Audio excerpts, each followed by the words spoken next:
2002 से मेरी तस्वीर पूरी दुनिया में फैल रही है, बराबर है। उस टाइम हिंदुत्व के चेहरे के रूप में दिखाते थे। जिस तरह कलिंगा के युद्ध के बाद सम्राट अशोक का हृदय परिवर्तन हो गया ना, उस तरह 2002 के हिस्सा में मैंने हिंदू और मुस्लिमों का जो हत्याकांड नुकसान देखा ना, तो मेरा भी थोड़ा हृदय परिवर्तन हो गया। उससे पहले मैं बीजेपी की थोड़ी फेवर करता था। हाँ, लेकिन उसके बाद में मैं बीजेपी का असली रूप मुझे देखने मिला। मेरे साथ जो हुआ है ना, उसके बारे में पूरे देश में मैं लोगों को मैसेज देना चाहता हूँ कि धर्म के नाम पे कभी आगे मत आना। जब तक पिछड़ी जाति के लोगों को है, जिनको हिंदू नहीं माना जाता है, SC ST OBC को, बराबर है। क्योंकि धर्म का जो ठेका है ना, सवर्णों ने लिया है, और ये जो ठेका है ना, वो कभी दलितों को नहीं मिलेगा। चाहे दलित धर्म के लिए मर जाए या जेल में जाए, ऐसा। मतलब हिंदुस्तान में, हिंदू धर्म में है ना, दलितों को कभी धार्मिक या सामाजिक समानता कभी नहीं मिलेगी, कभी नहीं मिलेगी। ये मेरी केस से मुझे मालूम पड़ गया है। भले वो दलित धर्म के लिए कुछ भी करे, जेल में जाए, कुछ भी करे, उसको कभी धार्मिक या सामाजिक समानता कभी नहीं मिलेगी। ये मेरा अनुभव की वजह से मैंने हिंदू धर्म छोड़ने का फैसला कर लिया है। हाँ, क्योंकि आज़ादी के इतने साल हुए गए, उसके बाद भी इनकी मानसिकता में तो कोई फर्क नहीं पड़ा है। यही पुरानी मानसिकता है, ऐसा। दलितों के लिए इनकी मानसिकता में कभी कोई फर्क नहीं पड़ेगा। हमारा जो पुराना जो ये धर्म था, वो बौद्ध धर्म था, और जो वामन मेश्राम की भाषा में बोले तो ब्राह्मण विदेशी है। आज सब सच या झूठ क्या है तो वो लोग ही जाने, ज़्यादा पढ़े लिखे लेगा। मैंने वामन मेश्राम के भी बहुत इंटरव्यू पढ़े हैं, बराबर है। तो मेरी पहली पसंद तो बुद्धिस्ट की है, क्योंकि हमारे जो पूर्वगामी थे बाबा साहेब अम्बेडकर, उन्होंने भी किसी और धर्म को नहीं अपनाया, बौद्ध धर्म को अपनाया। क्योंकि बौद्ध धर्म जो है वो इस देश की धरती का मूल निवासियों का असली धर्म है। तो आप क्यों नहीं बौद्ध बनते? यहाँ के किसी बुद्धिस्ट ने मुझे कोई साथ ही नहीं दिया ना, आज तक कोई बुद्धिस्ट मुझे मिलने नहीं आया है। अगर अब कोई बुद्धिस्ट साथ दे आपको, कहे तो? हाँ, तो मेरी पहली पसंद तो बुद्धिस्ट ही है। बौद्ध बनना चाहिए। हाँ, क्योंकि हमारे जो वंशज है और हमारे जो पूर्वगामी पूर्वज है, मैं उनके ही रास्ते आगे बढ़ूंगा और कोई रास्ता नहीं अपनाऊंगा। क्योंकि मैं उनसे बड़ा नहीं बनना चाहता, मैं उनकी शरण में रहूँगा। बुद्धम शरणम गच्छामि। देखिए, हिंदुस्तान की जो जाति सिस्टम है ना, उसमें दो समाज पीछे रह गए, एक मुस्लिम समाज और दलित समाज, बराबर है। ज़्यादातर दलितों में और मुस्लिमों में गरीबी ज़्यादा है। यह गुजरात, अहमदाबाद में ऐसे कई इलाके हैं, मैं आपको दिखाऊंगा कि जहाँ दलित और मुस्लिम आमने सामने हो गए या साथ साथ में हो गए। जबकि सवर्णों के जो इलाके हैं पूरे अलग पड़ जाते हैं। पहले मैं लालू प्रसाद के बारे में जानता था, बराबर है। क्या जानते हैं लालू प्रसाद के? उनकी यहाँ पार्टी है और वो बहुजन समाज के है, ऐसा। यादव समाज मतलब बहुजन समाज में आता है, OBC में आता है, ऐसा। तो उनकी पार्टी के बारे में जानता था। कांसीराम जी को मैं अच्छी तरह जानता हूँ। उन्होंने बहुजन नायक थे, वो यूपी के, और बहुजन समाज पार्टी बनाई है यूपी में, और अभी उसकी सुप्रीमो मायावती जी है। जितेंद्र राम जी महादलित, ऐसा मैंने सुना था, महादलित, और वो वहाँ के मुख्यमंत्री भी बने थे एक बार, ऐसा। मैं एकता चाहता हूँ, मानवता चाहता हूँ और बंधुता चाहता हूँ। देखिए, कहने का तो बुझ को ले रहे हैं, लेकिन अभी थोड़ा ब्रेक ले लो, आपके लिए थोड़ा ठंडा बनना मंगाया है। हाँ, चलिए, ब्रेक के बाद फिर से आपसे मिलेंगे। अशोक मोची जी के घर में आए हैं, और घर देखिए, साइज दिखाइए घर का। राजकुमार जी, साइज दिखाइए घर, कितना बड़ा साइज है। गुजरात के अहमदाबाद में रहते हैं। एक चौकी जितना साइज होगा। हाँ, 10 से 8 या 10 बाई 10 का ही है। 10 भी नहीं होगा हमको लग रहा है ना, 10 बाई 10 का तो शायद होगा इतना। 10 बाई 10 का कमरा, सामान सब पड़ा ना इसके लिए। अच्छा, हाँ, 10 बाई 10 का कमरा। तो इसमें कौन कौन रहते हैं? इसमें देखिए, मेरा बड़ा भाई है, शादीशुदा है, और उसका फैमिली है, तो वो लोग अभी रहते हैं। और 2001 में से तो मैंने ये प्रॉब्लम की वजह से, मैं जहाँ काम करता था ना, वहीं पे वो एक फैक्ट्री था, तो मैं वहीं रहता था। मैं घर पे ज़्यादा नहीं आता था, ऐसा। यही प्रॉब्लम की वजह से। भाई रहते हैं, भाभी रहती हैं, और उनके बच्चे हैं, 4 बच्चे हैं। लेकिन अभी क्या, 3 लड़के हैं। एक लड़के की शादी हो चुकी है, एक लड़की थी, वो अभी उसके ससुराल में, उसकी भी शादी हो चुकी है। लेकिन वो टाइम पे क्या, बच्चे सब छोटे छोटे थे, बारिश की वजह से, गर्मी की वजह से प्रॉब्लम होते थे। तो मैंने अपने रिश्ते वहाँ, अपने पहचान वाले के वहाँ फैक्ट्री में मैं वहीं सो जाता था, घर पे कम आता था, मतलब ऐसा। यानी भाई को दे दिया? हाँ, मतलब भाई को यूज करने दिया, क्योंकि वो टाइम पे उसके बीवी बच्चे थे, और महंगा। अभी तो 4-5 लोग इसमें रहते हैं। हाँ, अभी 4-5 नहीं, कम से कम अभी भी लोग, 2 बच्चे हैं मेरे, 2 भतीजे हैं, बड़ा भाई है, 3 भाभी है, 4, और एक भतीजा है, उसने लव मैरिज किया है, तो वो अभी दूसरी जगह रहना चले गया है, किराए के मकान में। 4-5 लोग रहते हैं। हाँ, लेकिन वो टाइम पे कम से कम मेरी छोटी बहन भी थी, जो अभी शादीशुदा हो गई मोरबी में जो हुआ ना, वहाँ उसकी शादी हुई है मेरी छोटी बहन की। वो भी थी वो टाइम पे ऐसा, मतलब 2005 में उसकी शादी हुई। तो मतलब प्रॉब्लम बहुत था रहने के लिए, इसके लिए मैंने घर छोड़ दिया था। बाहर ही रहते हो? बाहर ही वहीं रहता था। खाना कहाँ खाते हैं? खाना मैं होटल में खाता था ऐसा। अभी भी खाते हैं होटल में? अभी भी होटल में खाता हूँ ऐसा। तो ये पिताजी जमीन लिए थे? पिताजी जमीन नहीं लिया था, लेकिन वो टाइम पे क्या क्या अहमदाबाद में बहुत बस्ती नहीं थी, तो ये किराया पुराने ज़माने का जो किराया होता है ना, 5 रुपया 10 रुपया इस तरह भी किराया का है। लेकिन इतने साल हो जाने के बाद अब हमारा खुद का हुआ है, लेकिन जो पुराना किराया है वो तो भरना ही पड़ता है अच्छा। ऐसा। अभी 20 रुपया भाड़ा हो चुका है। वो टाइम पे 1 रुपया हो या 2 रुपया होगा, चीज 40-50 साल पहले की अभी बात। 20 रुपये महीना? हाँ 30 रुपये महीना। कि कौन लेता है ये पैसा? जो यहाँ पहले मकान मालिक थे ना वो थे, वो अभी भी लेते हैं ऐसा। 20 रुपया 30 रुपया? हाँ अभी हाल में 20-30 रुपया है, मतलब बहुत पुराने लोग हैं हम ना। आज मेरी भी 40-50 में 2 कम उम्र है, तो उसके पहले मेरे पिताजी जब कमा रहे थे तब इधर आए थे। इधर और कौन कौन लोग रहते हैं? यहाँ ऐसे तो हमारी पहले हिंदू मुस्लिम मिक्स बस्ती थी, लेकिन जो हमारे अड़ोसी पड़ोसी थे वो सब मुस्लिम थे पहले, और दलित मुस्लिम की बस्ती थी ज़्यादा, गरीब लोग की बस्ती थी। लेकिन फर्स्ट टाइम जब सबसे बड़ा दंगा हुआ बाबरी मस्जिद के बाद, तो ये जो पूरा इलाका है हिंदू इलाका है, तो आधे लोग उस टाइम पे मकान बेचकर चले गए, और बाकी हमारे अगल बगल में जो 5 मकान बचे थे ना, वो भी 2002 में गोधराकांड के बाद जो दंगा हुआ ना उसके बाद बेच के चले गए। मतलब अभी यहाँ गरीब और ओबीसी समाज की बस्ती है।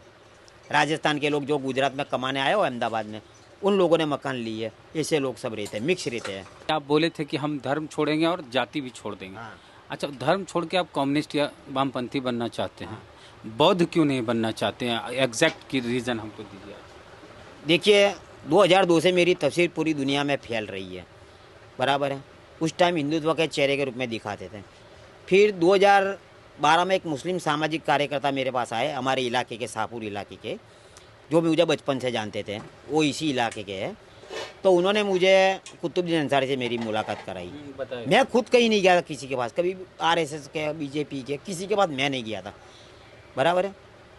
फिर कुतुबुद्दीन ने केरला के आपके जैसे एक पत्रकार से मेरी मुलाकात कराई, शाहिद रोमी नाम के, और शाहिद रोमी ने फर्स्ट टाइम मेरा इंटरव्यू लिया, और वो इंटरव्यू वहाँ केरला में रिलीज हुआ।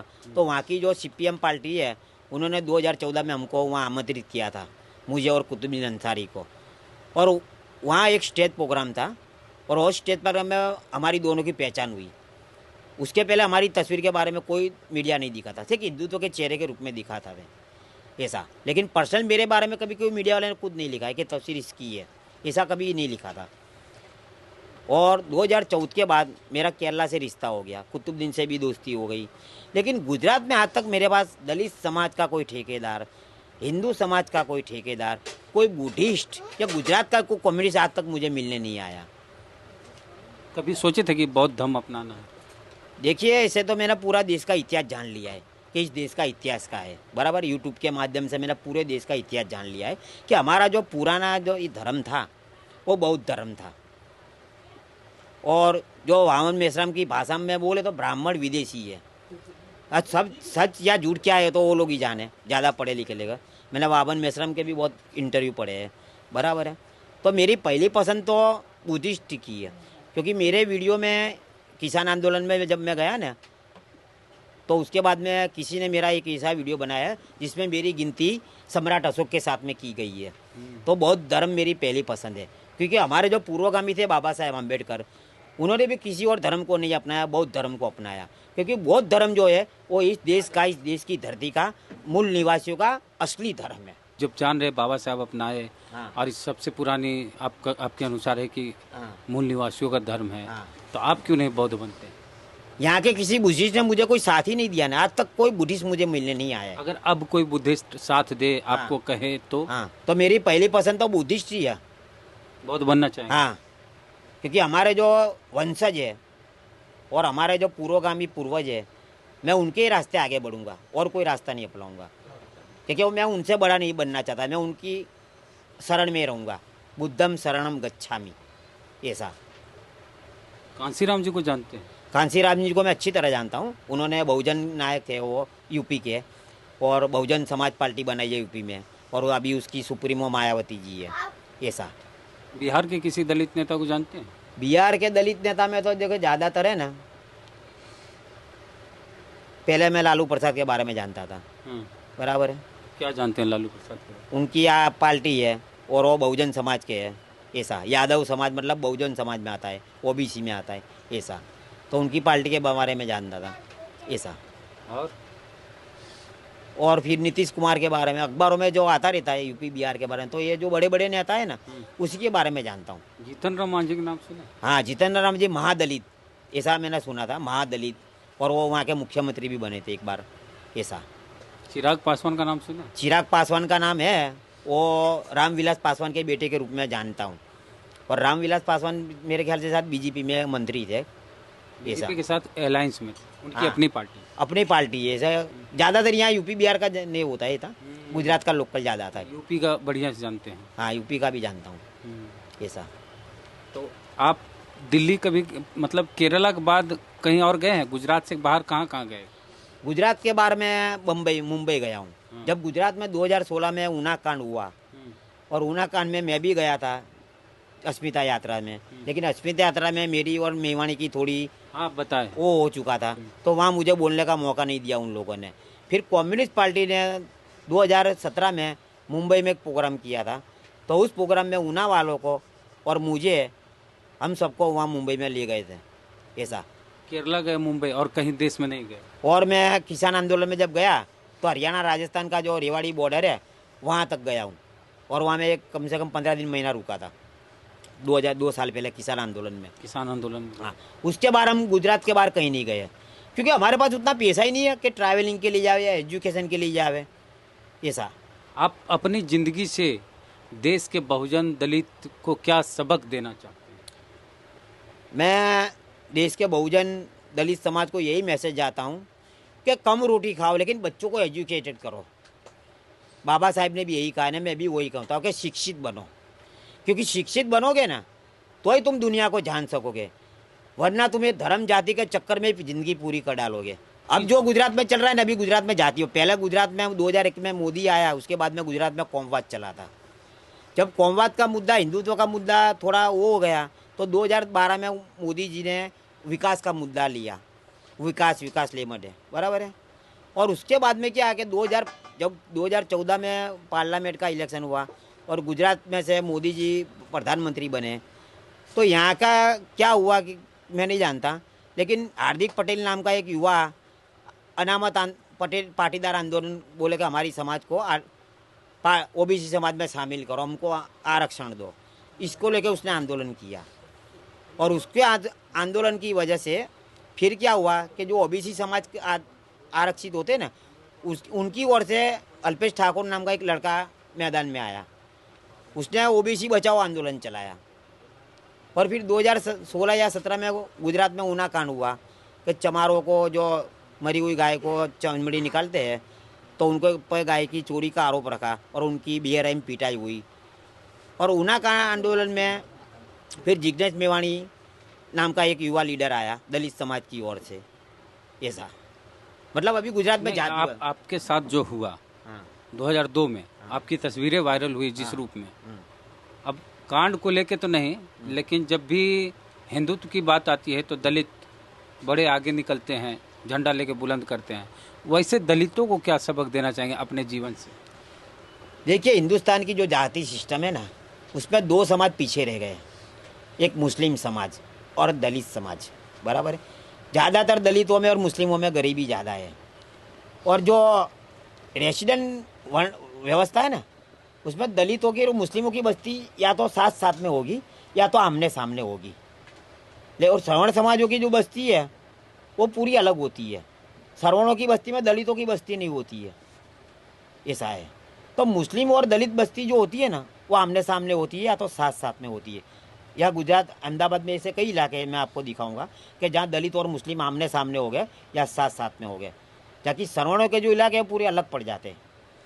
तो धर्म के नाम पे जब जैसे दलितों में भी एजुकेशन कम है, इस तरह मुस्लिमों में भी एजुकेशन कम है।